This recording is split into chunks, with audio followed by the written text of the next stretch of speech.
This is chapter 18 of the 8th canto of Srimad Bhagavatam, Lord Vamanadev, the dwarf incarnation. Shukadev Goswami said, after Lord Brahma had thus spoken, glorifying the Supreme Lord's activities and prowess, the Supreme Personality of Godhead, who is never subject to death like an ordinary living being, appeared from the womb of Aditi. His 4 hands were decorated with the conch shell, club, lotus, and disc. He was dressed in yellow garments, and his eyes appeared like the petals of a blooming lotus. The body of the Supreme Personality of Godhead, blackish in complexion, was free from all inebrities. His lotus face, decorated with earrings resembling sharks, appeared very beautiful, and on his bosom was the mark of Srivatsa. He wore bangles on his wrists, armlets on his arms, a helmet on his head, a belt on his waist, a sacred thread across his chest, and ankle bells decorating his lotus feet. An uncommonly beautiful garland of flowers decorated his bosom, and because the flowers were extremely fragrant, a large group of bees, making their natural humming sounds, invaded them for honey.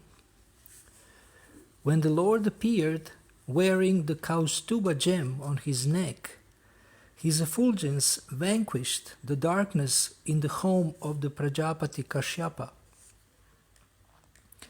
At that time, there was happiness in all directions, in the reservoirs of water like the rivers and oceans, and in the core of everyone's heart. The various seasons displayed their respective qualities, and all living entities in the upper planetary system, in outer space and on the surface of the earth were jubilant. The demigods, the cows, the brahmanas, and the hills and mountains were all filled with joy. On the day of Shravana Dvadashi, the 12th day of the bright fortnight in the month of Bhadra, when the moon came into the lunar mansion Shravana, at the auspicious moment of Abhijit, the Lord appeared in this universe. Considering the Lord's appearance very auspicious, all the stars and planets, from the sun to Saturn, were munificently charitable. O King, when the Lord appeared on Dvadashi, the 12th day of the moon, the sun was at the meridian, as every learned scholar knows. This Dvadashi is called Vijaya.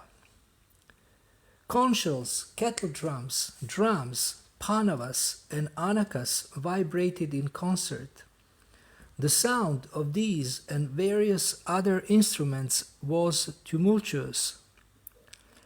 Being very pleased, the celestial dancing girls, Apsaras, danced in jubilation, the best of the Gandharvas sang songs, and the great sages, demigods, Manus, Pitas, and fire gods offered prayers to satisfy the Lord. The Siddhas, Vidyadharas, Kimpurushas, Kinnaras, Charanas, Yakshas, Rakshashas, Suparnas, the best of serpents, and the followers of the demigods all showered flowers on Aditi's residence, covering the entire house, while glorifying and praising the Lord and dancing. When Aditi saw the Supreme Personality of Godhead, who had appeared from her own womb, having accepted a transcendental body by his own spiritual potency, she was struck with wonder and was very happy. Upon seeing the child, Prajapati Daksha exclaimed, "Jai, Jai!" in great happiness and wonder. the Lord appeared in his original form with ornaments and weapons in his hands. Although this ever-existing form is not visible in the material world, he nonetheless appeared in this form. Then, in the presence of his father and mother, he assumed the form of Vamana, a Brahmana dwarf, a brahmachari, just like a theatrical actor. When the great sages saw the Lord as the brahmachari dwarf Vamana, they were certainly very pleased.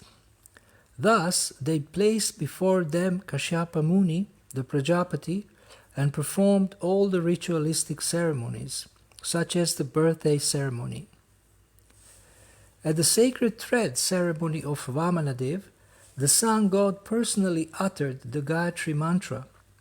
Brihaspati offered the sacred thread, and Kashyapa Muni offered a straw belt. Mother Earth gave him a deerskin, and the demigod of the moon, who is the king of the forest, gave him a Brahmadanda, the rod of a brahmachari. His mother Aditi gave him cloth for underwear, and the deity presiding over the heavenly kingdom offered him an umbrella. O king, Lord Brahma offered a water pot to the inexhaustible Supreme Personality of Godhead. The 7 sages offered him kusha grass, and Mother Saraswati gave him a string of Rudraksha beads.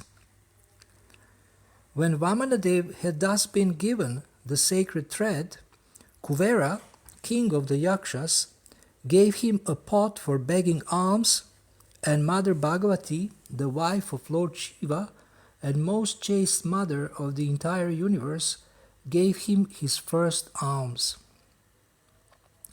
Having thus been welcomed by everyone, Lord Vamanadev, the best of the brahmacharis, exhibited his Brahman effulgence. Thus he surpassed in beauty the entire assembly, which was filled with great saintly brahmanas. After Lord Sri Vamanadev set a sacrificial fire, he offered worship and performed a fire sacrifice on the sacrificial field. When the Lord heard that Bali Maharaj was performing Ashvamedha sacrifices under the patronage of Brahmanas belonging to the Bhrigu dynasty, the Supreme Lord, who is full in every respect, proceeded there to show his mercy to Bali Maharaj. By his weight, he pushed down the earth with every step. While engaged in performing the sacrifice in the field known as Bhrigukacha on the northern bank of the Narmada river, the Brahminical priests, the descendants of Bhrigu, saw Vamanadev to be like the sun rising nearby. O king, because of Vamanadev's bright effulgence, the priests, along with Bali Maharaj and all the members of the assembly, were robbed of their splendor. Thus they began to ask one another whether the sun god himself, Sanat Kumara, or the fire god had personally come to see the sacrificial ceremony. While the priests of the Bhrigu dynasty and their disciples talked and argued in various ways, the Supreme Personality of Godhead, Vamanadev, holding in his hands the rod, the umbrella, and the water pot full of water, entered the arena of the Ashvamedha sacrifice. Appearing as a Brahmana boy, wearing a belt of straw, a sacred thread, an upper garment of deerskin, and matted locks of hair, Lord Vamanadev entered the arena of sacrifice. His brilliant effulgence diminished the brilliance of all the priests and their disciples, who thus stood from their seats and welcomed the Lord properly by offering obeisances. Bali Maharaj, jubilant at seeing Lord Vamanadev, whose beautiful limbs contributed equally to the beauty of his entire body, offered him a seat with great satisfaction.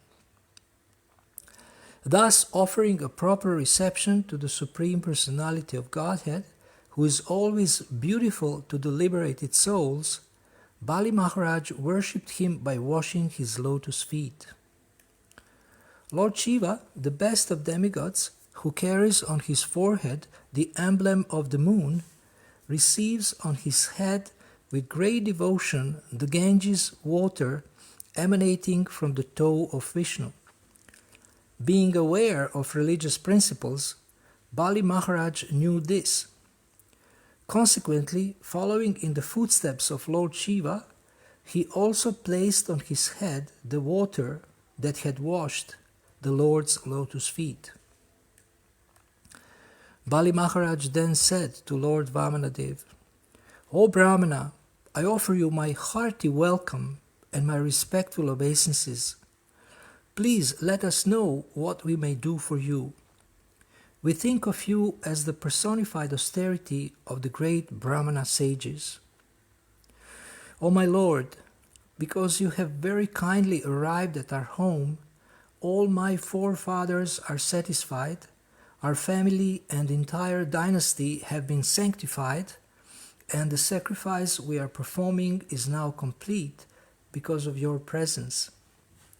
O son of a Brahmana, today the fire sacrifice is ablaze according to the injunctions of the Shastra, and I have been freed from all the sinful reactions of my life by the water that has washed your lotus feet.